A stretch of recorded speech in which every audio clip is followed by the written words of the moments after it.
It's Monday, May 7th, 2018, and it's time for Vanran10 on sports.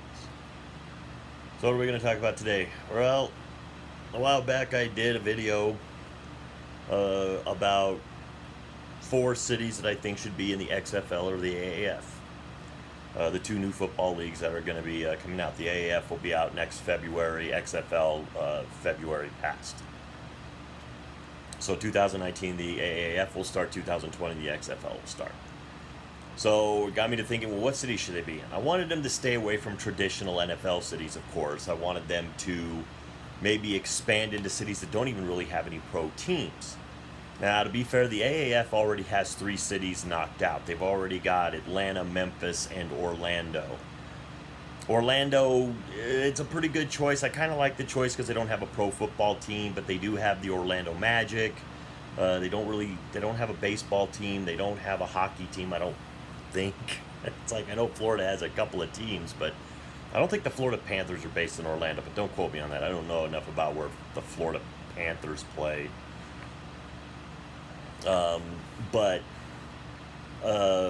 Orlando, to me, it's not a bad choice because it doesn't have a big football presence anyway, so I'm okay with that. Memphis, it's still Tennessee. The Tennessee Titans play in Tennessee, so you have an NFL team. Atlanta, of course, you have the Atlanta Falcons. Once again, you already have an NFL team there, so why not show a little bit of love to cities that don't have NFL teams? Orlando doesn't have an NFL team, so show a little love to them. If there's a lot of background noise, it's because I have a fan and it's hot, so there's an air conditioner going. So that's what you're hearing.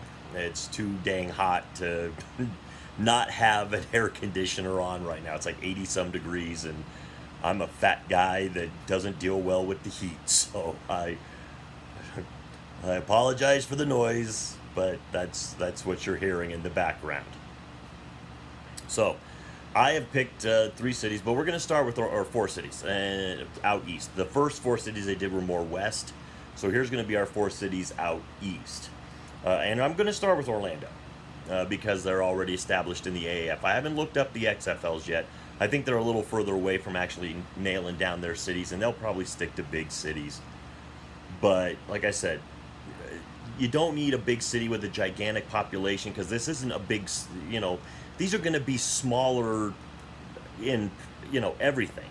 You're probably not going to get 65, 70,000 people to these games. It's still minor league football. So why not put them in smaller stadiums and smaller cities? And some of these cities aren't that small. But it would let the fan base kind of have something of their own. Orlando doesn't have a pro football team. This would be kind of a pro football team, or it would still be called pro football. It just wouldn't be at the highest level of NFL. But Orlando has a population of about 277,000 people. It's not one of the biggest.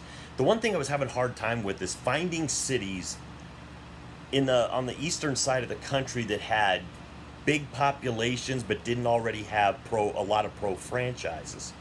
Because Boston, New York, Philadelphia, anything, you run up and down all that, and there's already a lot of big population, big cities that already have pro football teams or a lot of pro teams, period. So I'm trying to find cities that don't have a lot of pro teams that can maybe use one and support one. And it was tough. And finding stadiums was even tougher because the stadiums weren't exactly they're too big. I mean, I wanted smaller stadiums so that you can fill them and make them feel full. Well, now you're going to have to basically put all the fans in one place and not sell out other parts of the stadium just so that you can make it look fuller. So Orlando, 277,000 population. But they're only an hour and 20 minutes away from Tampa, and it's just a drive down I-4. And Tampa has another 377,000 people. So that's, you're looking at roughly, 700,000 people, roughly a little over 700,000 for this. Not under, little under 700,000. but you're talking, 650, 660, 670, somewhere in there, maybe 674. I don't know. I'm trying to do the math in my head real quick. Because, you got your 500,000, then you got 23, take away 23.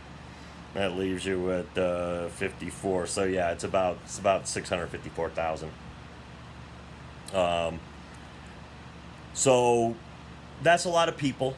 I think you're only gonna get 4 home games a year, maybe only 3 home games a year. So it's not that much to ask a fan base to maybe go from Tampa, some of the people to come from Tampa up into Orlando.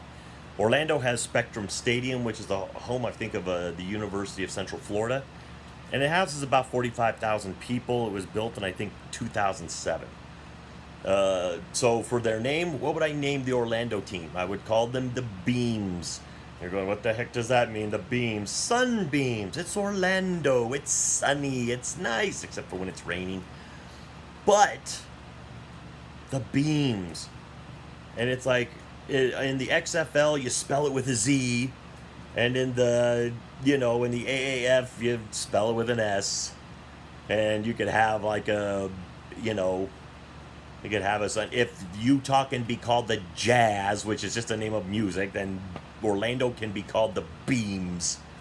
And if you have to justify it, it's probably not that good of a name. But I kind of like the name Beams, the Orlando Beams, as in sunbeams. So, you could have a really angry sun that's like, I don't know, just like, just blinding, the competition because of how great you are. I don't know. But I just like the name Orlando Beams. Nobody's called themselves the Beams. Probably a good reason why, but, laser beams. Who knows? Whatever you want to draw from it. So, Orlando, that would be their team. Now we're going to go to Virginia.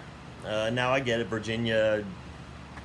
I think Virginia has like Washington, D.C., which gives them a lot of, I think Washington, D.C. is in Virginia.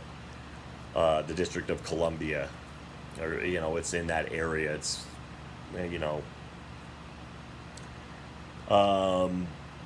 but technically Virginia doesn't really have a pro football team. I'm going to say that the Washington Redskins are always called Washington. We don't call them Virginia.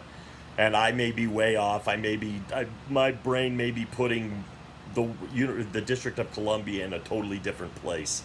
I may be way off on this, please. Geography was not my strong point. But if you put them around the Virginia Beach, Norfolk area, there's about 700,000 people. There's not a lot in the Virginia Beach, Norfolk area that I can really think of. So even if that is close to the District of Columbia, that even pulls in more people. They support their football team really well, the Washington Redskins do. So why not support this team? And now, once again, it would be called the Virginia. They'd be named after the state, but Virginia Beach has about 400 and some odd thousand people, and then Norfolk is only 23 minutes away on 264. So it's pretty close by. They have a pretty good stadium in William Price Stadium. It holds about 30,000 people. Pretty good size. So I'm good with that. But what would their names be? Now these names are more generic, but I like these names. For the AAF team, they'd be called the Storm. I don't know why I always like teams that are called the Storm. It just sounds awesome. I love the name Storm. And then the XFL, Blades, of course, spelled with a Z. That's how you know it's extreme, because it's spelled with a Z for Zorro. I should have called one of these teams the Zorros. But the Blades, the AAF is probably going to stay away from anything that has to do with weaponry being on the helmet, whereas the XFL may go, we're a little bit more extreme than you. We don't mind putting some blades on the helmet or something like that, a picture, not real blades. But there you go. So we've got Orlando, we've got Virginia, Birmingham. Now, Birmingham used to have a USFL team named the Birmingham Stallions. I loved the Birmingham Stallions. Birmingham is also about an hour and 40 minutes away from Montgomery, Alabama.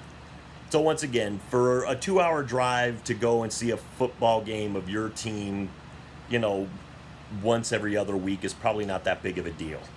So that would draw you up to having about 412,000 people between those two cities. And then, of course, some of the people in the surrounding areas. And Birmingham to Montgomery, straight up 65, boom, you're there. Now, the only thing about Birmingham is their stadium is old. It was made in 1927, and it's a Legion Field. It's called the Old Gray Lady because it was made in 1927. Now, they use field turf now. They used to use grass. But I love the Birmingham Stallions. I really did. And Alabama, well, Alabama does have a pro team, the University of Alabama. But we're going to give Birmingham its own pro football team. And we're going to call them, for the AAF, we're going to call them the Birmingham Stallions. Because I love nostalgia. So I want them to be called the Birmingham Stallions again. I love the name. I want them to be called the Birmingham Stallions. Now, Birmingham's not going to get a team. I'm sorry. The population's too small, and they're not going to put a team there. The USFL did. The AAF is probably not, and the XFL is probably not. But I would love to see Birmingham get a team. And then the XFL, they would be called the Birmingham Wild Stallions. And Stallions at the end would be spelled with a Z. Because that's extreme. The Z, it's the 90s, so everything is extreme with a Z. So the Wild Stallions. That's right, you have the Birmingham Stallions, they have the Birmingham Wild Stallions. It's like there might be some copyright issues or some issues with Bill and Ted's Excellent Adventures, but it would not be spelled like the way the Wild Stallions spell. If you look at the way Bill and Ted spell Wild Stallions, it's pretty awful. So this would be spelled differently than, of course, the actual Wild Stallions from Bill and Ted's Excellent Adventure or Bogus Journey. But the stadium's a little too big. It's a little too old. But they're building another complex. But I guess it's being made more for soccer. So I mean, we're not going to put the pro football team in that stadium. It just wouldn't work that well. And now we're going to go to Louisville, Kentucky. Louisville, Kentucky has 600,000 people. That's a good population base. Denver has 700,000. So Louisville has a good population base. They have a stadium, Papa John's Cardinal Stadium, 55,000 people. A little too big of a stadium, but once again, we're going to have to section it off so that they don't see it. But, like I said, the East, I was having a hard time finding big cities with small stadiums. Instead, for the most part, I'm finding small cities with big stadiums.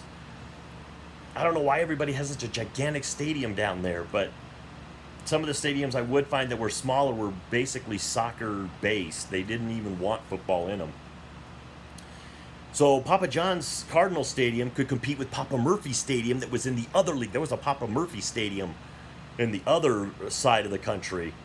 So, I mean, what was it? Papa Murphy Stadium was actually for my Sacramento team. So Sacramento had the Papa Murphy Stadium. Louisville has Papa John's Stadium. So 600,000 people, 55,000 capacity. The AAF team, now Louisville has the Louisville Cardinals. Cardinal is a color of red. So we're going to call this Louisville team the Crimson for the AAF. It's just a color of red, but it's crimson. It's a cooler sounding red than Cardinal. Cardinal sounds, it's just Cardinal, but this is crimson. And it's not offensive and it's not too extreme. And then the Louisville XFL team would be called the Commandos. Just because I want at some point one of the people to sit there and go, oh my God, they're going commando. That's right, the Louisville Commandos. It has nothing to do with anything. I just want a team to be called the Commandos. So the XFL could have the Louisville Commandos. So there I go. That is the east side of the country teams, more southeast than anything. But, what do you think? Do you have any other cities that you believe that they should go into? We got to fill out the country now. It's like maybe let's start looking more in the middle of the country. And so I'm going to do that in another video at another time. But these are just suggestions. These are not actual cities. These are just suggestions. So with all that being said, to the troops, past, present, and future, thanks for the freedom.